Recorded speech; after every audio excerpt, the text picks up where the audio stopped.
Welcome dear viewers of the educators. हम उम्मीद करते हैं कि आप अपने घरों में सुरक्षित होंगे और पढ़ाई कर रहे होंगे। और आज हम एक नए लेक्चर के सामने आपके साथ आए हैं। ये लेक्चर बेसिकली मैक्रो इकोनॉमिक्स का बहुत इंपॉर्टेंट लेक्चर माना जाता है। बिज़नेस साइकिल इसका नाम है।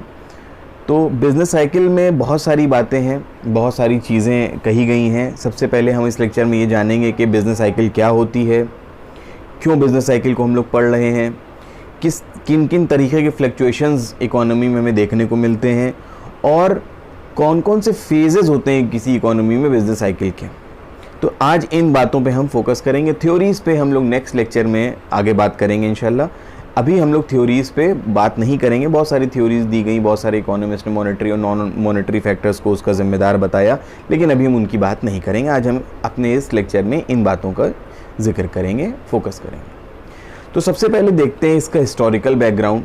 देखा जा रहा है, अगर हिस्टोरिकली आप स्टडी कीजिए तो countries through out the world बहुत सारे चेंजेस को फेस करती हैं, बहुत सारी कंट्रीज़ ने किया।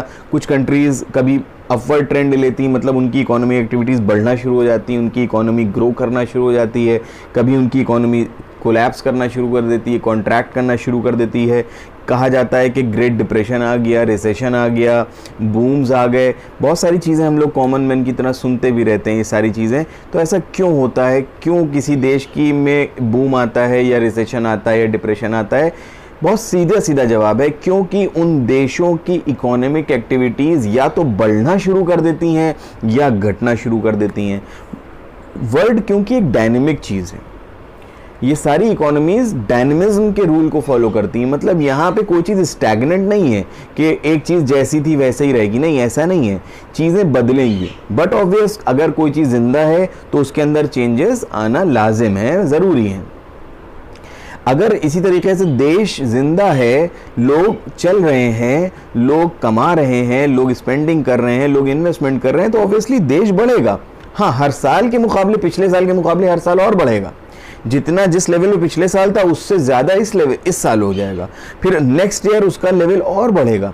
तो इंक्रीमेंट तो होना ज़रूरी है।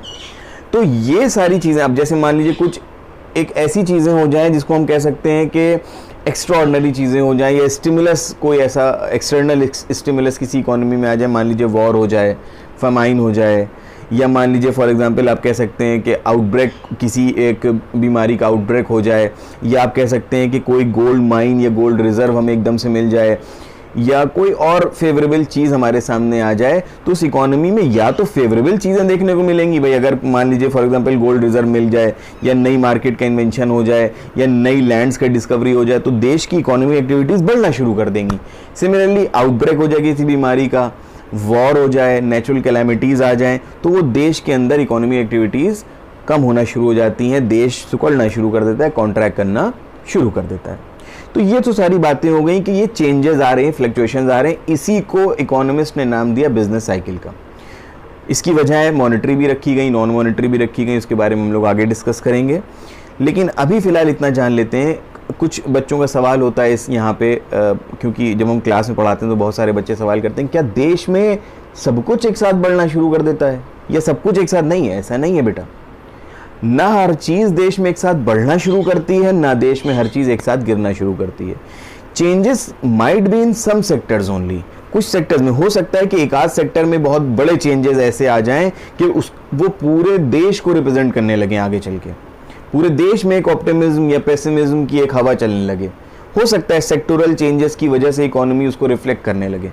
हो सकता है देश में, पूरे देश में एक साथ कोई चेंजेस आ जाएं, ये भी हो सकता है। लेकिन ये भी हो सकता है कि कुछ सेक्टर्स में चेंजेस आएं और उनका इफेक्ट हमें पूरी इकोनॉमी पे देखने को मिले। तो ये सारी बातें बिजनेस साइकिल को लेके होती हैं कि क्यों देश में ऊपर नीचे फ्लक्चुएशंस होते हैं, क्यों देश में इकोनॉमिक एक्टिविटीज़ बढ़ती और घटती हैं। तो देखते हैं कुछ तरह के ट्रेंड्स हैं, कुछ तरह की ख़ास फ्लक्चुएशंस हैं जिनके बारे में हमें स्टडी करना है। सबसे पहला आता है सर्कुलर ट्रेंड। जानते हैं कि सर्कुलर ट्रेंड क्या होता है? तो circular trend represents the overall upward, downward और horizontal trend exhibited in a economy that represents in a long run. मतलब ये ओवरऑल रिप्रेजेंट बात करते हैं कि ये रिप्रेजेंट करता है ओवरऑल डाउनवर्ड या अपवर्ड या हॉरिजॉन्टल ट्रेंड। ये एक लॉन्ग टर्म का कंसेप्ट है कि देश या तो बढ़ रहा है या ये लगातार घट रहा है या एक कांस्टेंट रेट से आगे बढ़ रहा है। तो ये तो सेक्युलर ट्रेंड हो गया। फिर आता है सीजनल ट्रेंड। क्या होता है सीजनल ट्रेंड के बारे में? जब हम बात करते हैं तो बहुत सिंपल है। Within a calendar year the changes that happens within a calendar year due to the changes और the fluctuation in the season. आप बोर्ड पे देखेंगे कि सीजन के बदलने से एक साल के अंदर ही कुछ चेंजेस आते हैं। फॉर एग्जाम्पल, एक बहुत कॉमन एग्जाम्पल बुक्स में अक्सर देखने को मिल जाता है कि during the summers hill station have a peak period, लेकिन जैसे ही वो समर्स जाने लगते हैं due to the onset of winters the hill station shows the economic activities of the hill station or the allied regions shows a downward trend. Similarly अगर हम India में बात करें, हम देखते हैं कि कुछ यहाँ पे कुछ ऐसे मंथ्स होते हैं जहाँ पे कहा जाता है कि शादी की साहलक है। अब मान लीजिए अगर शादियों की साहलक है या मान ली उस दौरान मुहूर्त बहुत अच्छे हैं शादियों के, या बहुत अच्छी कुछ तारीखें ऐसी हैं जहाँ पे शादियाँ बहुत ज़्यादा होती हैं, तो भाई जाहिर सी बात है जब शादियाँ होंगी तो बहुत सारी ऐसी देश की एक्टिविटीज़ होंगी जो उन शादियों से रिलेटेड होंगी। तो उस दौरान, उस टाइम पीरियड में, उन मुहूर्त के दौरान, उन तारीखों के बीच में क्या देखने को मिलेगा कि शादियों के सीज़न की वजह से बहुत सारी और इकोनॉमिक एक्टिविटीज़ देश की बढ़ना शुरू कर देती हैं। तो ये तो सीजनल वेरिएशन, और जैसे ही वो सीज़न ख़त्म होता है वो सारी जो बहारें होती हैं वो बदल जाती हैं और ख़िज़ाओं में थोड़ी थोड़ी तब्दील होना शुरू हो जाती हैं। फिर आता है next cyclic fluctuation. Cyclic fluctuation एक वेव लाइक सिचुएशन होती है जहाँ पे एक्सपेंशन भी होता है, बूम भी होता है जिसको कह सकते हैं, कॉन्ट्रैक्शन भी होता है, रिसेशन या डिप्रेशन भी होता है, और रिकवरी भी होती है। मतलब यहाँ पे डिफरेंट फेजेस होते हैं। There is a wave like scenario. मतलब यहाँ पे कई सारी चीज़ों में चेंजेस आएंगे, boom, recession, depression, recovery, etcetera etcetera. इसको बेसिकली हम बिजनेस साइकिल कहते हैं। फिर चौथी तरीके की बात बहुत कम लोग कहते हैं लेकिन ये होती हैं, ये एक्सीडेंटल फ्लक्चुएशंस होती हैं, ये for the time being situations होती हैं। इसको मिसलेनियस रैंडम फ्लक्चुएशन भी कहा जाता है। ये बहुत सारी ये अनप्रेडिक्टेबल मानी जाती हैं। इस तरीके की जो भी फ्लक्चुएशंस होती हैं इनको अनप्रेडिक्टेबल माना जाता है क्योंकि ये एट रैंडम आ जाती हैं, इसके बारे में किसी ने सोचा नहीं होता है।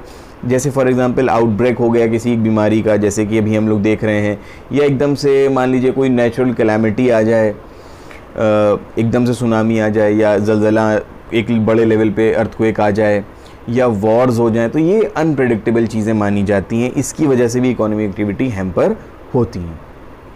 कर लेते हैं इसकी कैरेक्टरिस्टिक्स की बिजनेस साइकिल की। सबसे पहले बात आती है कि ये एक टाइम फ्रेम के बारे में बात करती है, मतलब during a given period of 1 year से फॉर एग्जांपल, तो एक टाइम फ्रेम का होना इसमें ज़रूरी है। सेकेंड चीज़ आती है कि रिकर करती हैं, इनका एक पर्टिकुलर पैटर्न होता है, इनका एक पर्टिकुलर सेट फॉर्मेट होता है। मतलब ऐसा नहीं है कि अगर आज बूम आ गया तो फिर अब कभी नहीं आएगा, नहीं, कुछ वक्त के बाद हो सकता है फिर बूम आ जाए, मीन्स दे विल रीअकर।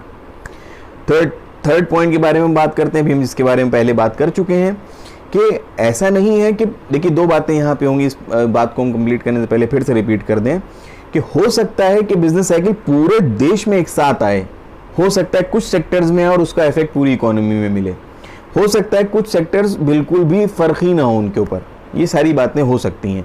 तो लेकिन if the business cycle is starting from a particular place और एट अ डेफिनेट टाइम, तो after some time it will engulf the whole economy. हो सकता है कुछ सेक्टर्स छूटे रह जाएं, ये सारी बातें पॉसिबिलिटीज में आती हैं।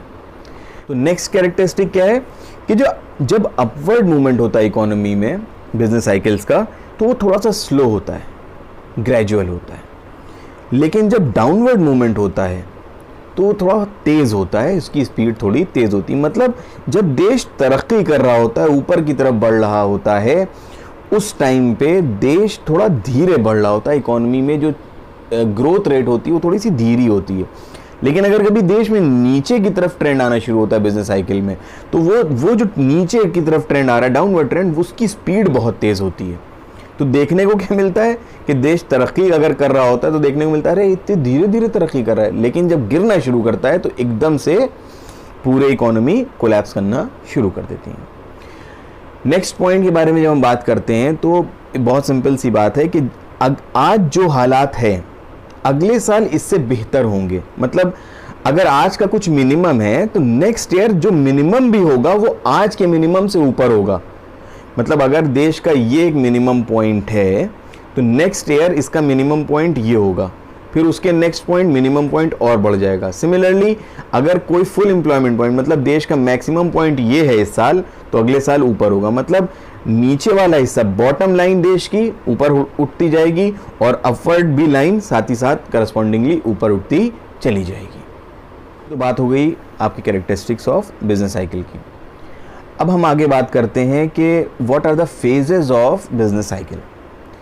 अभी हम पहले स्क्रीन पे आपके सामने लिस्ट पूरी बना देंगे, पूरी लिस्ट इसकी छोटी छोटी डिफिनेशंस लिख देंगे ताकि आपके लिए आसानी रहे, और उसके इस पूरे पार्ट को समझाने के बाद हम इसका एक डायग्राम भी आपके सामने प्रेजेंट कर देंगे जो कि आप समझ सकते हैं, अपने एग्जाम्स के लिए लिख सकते हैं। सबसे पहले हम बात करते हैं बूम या एक्सपेंशन की।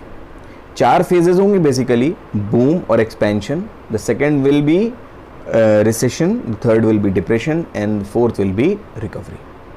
तो जब हम बात करते हैं बूम और एक्सपेंशन की तो क्या है ये, इसकी छोटी सी डेफिनेशन क्या है कि the boom is the above normal expansion of the economic activities in an economy.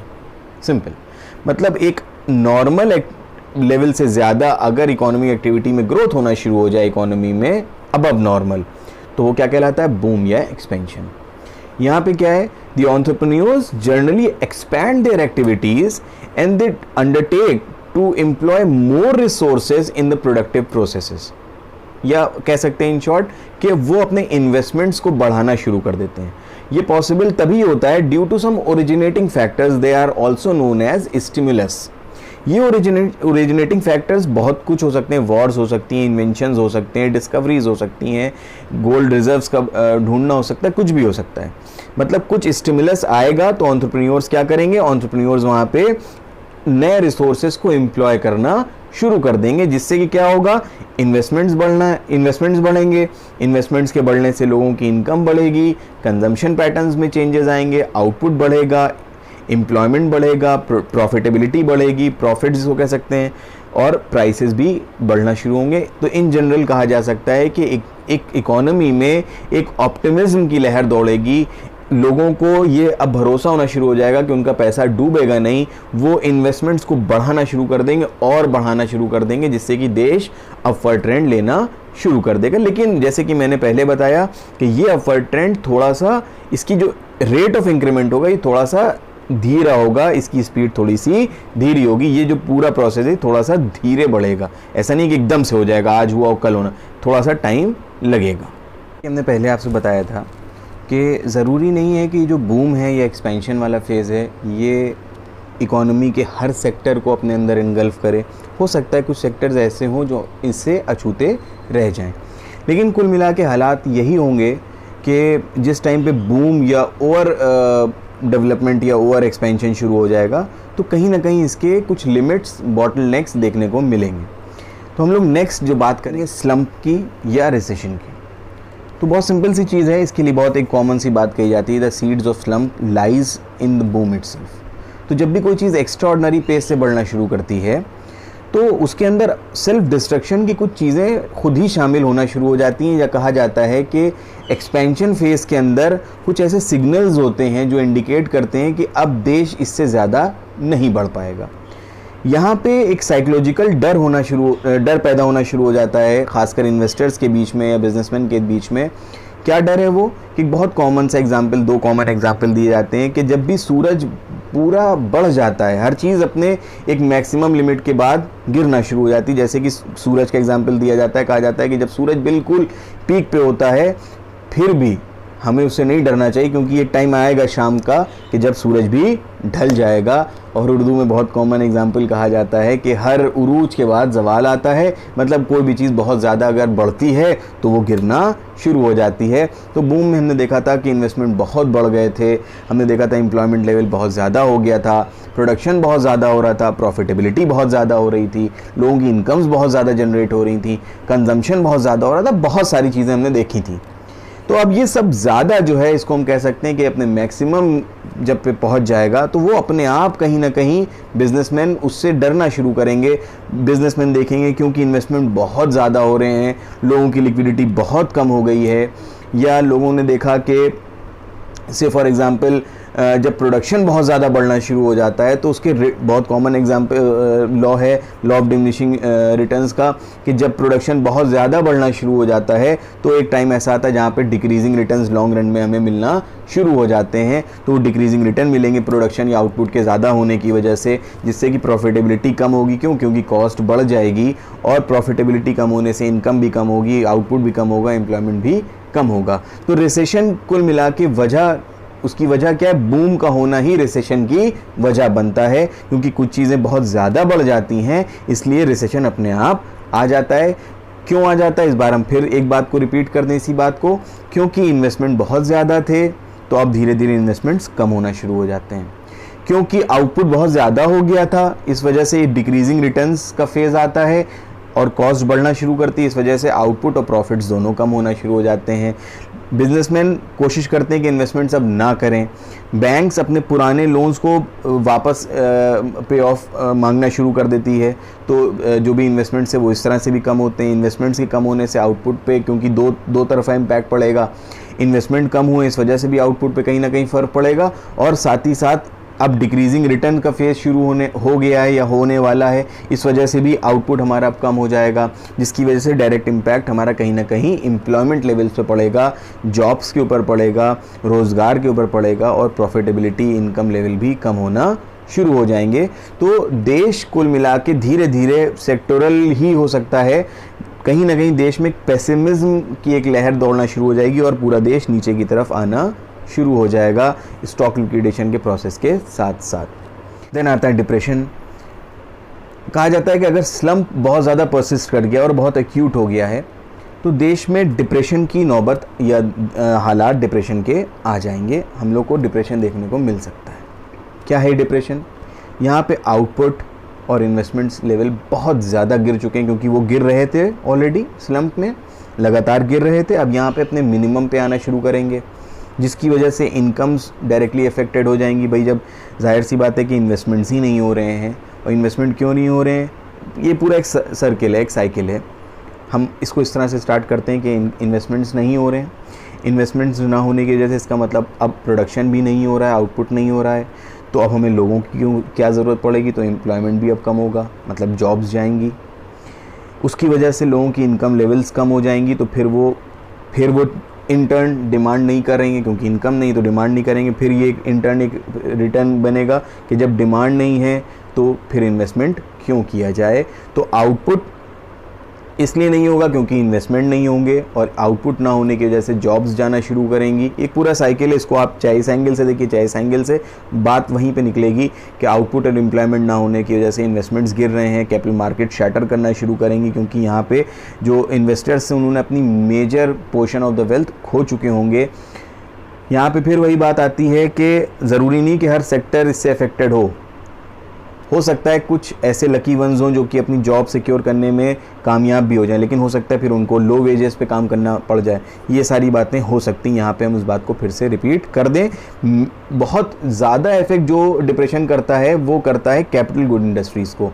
तो खैर कुल मिला के डिप्रेशन में हर चीज़ बिल्कुल अपने मिनिमम पे चली जाएगी, output, investments, income levels, prices, ये सारी चीज़ें अपने मिनिमम लेवल पे चली जाएंगी।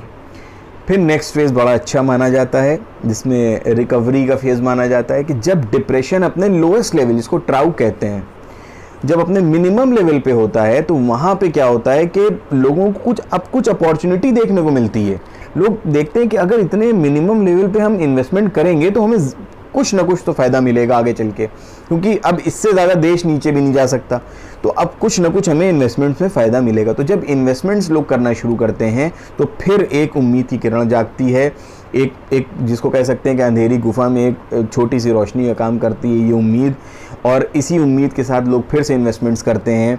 देश में धीरे धीरे करके जब इन्वेस्टमेंट्स बढ़ते हैं तो आउटपुट बढ़ता है, आउटपुट बढ़ने से एम्प्लॉयमेंट बढ़ता है, रोज़गार लोगों को मिलना शुरू होता है, लोगों के पास इनकम्स आती हैं, फिर लोग एक बार फिर लोगों पर जब इनकम आती है तो चीज़ों की डिमांड क्रिएट करते हैं, उससे फिर इंटरन इन्वेस्टमेंट बढ़ते हैं और देश हमारा फिर से ऊपर की तरफ बढ़ना शुरू कर देता है। तो ये एक रिकवरी फेज़ है जो कि बड़ा अच्छा माना जाता है कि गम के दिनों के बाद एक अच्छे दिन आना शुरू करते हैं। तो ये तो 4 फेजेस हमारे सामने बेसिकली आ गए।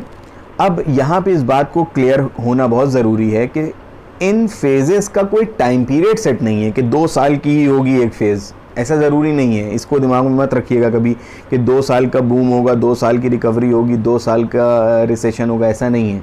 ना 2 साल ना 10 साल, कोई टाइम पीरियड नहीं। हो सकता 2 महीने में ख़त्म हो जाए, हो सकता है कोई फेज़ आए भी ना, ऐसा भी कभी कभी देखने को मिल सकता है। खैर कुल मिला के ये होगा कि कोई भी एक डेफिनेट शेप या एक डेफिनेट टाइम पीरियड किसी भी फेज़ का हमें देखने को नहीं मिलेगा। दे कैन डिपेंड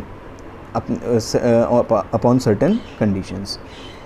तो आज के लेक्चर के लिए हम इतना ही रखेंगे और उम्मीद करते हैं कि हमें हमारा ये लेक्चर, हमारी ये मेहनत आपको अच्छी लगी होगी और आपके बहुत सारे डाउट्स क्लियर हुए होंगे। अगर अभी भी कुछ डाउट्स रह गए हैं, अगर हमारी मेहनत अच्छी लगी तो प्लीज़ लाइक कर दीजिएगा, शेयर कर दीजिएगा और अगर अभी तक आपने हमारे चैनल को सब्सक्राइब नहीं किया है तो प्लीज़ हमारे चैनल को सब्सक्राइब कर दीजिएगा। ये एक हमारे लिए मोटिवेशनल फैक्टर का काम करता है और अगर कोई डाउट अराइज़ होता है तो you can directly contact us. Thank you for now.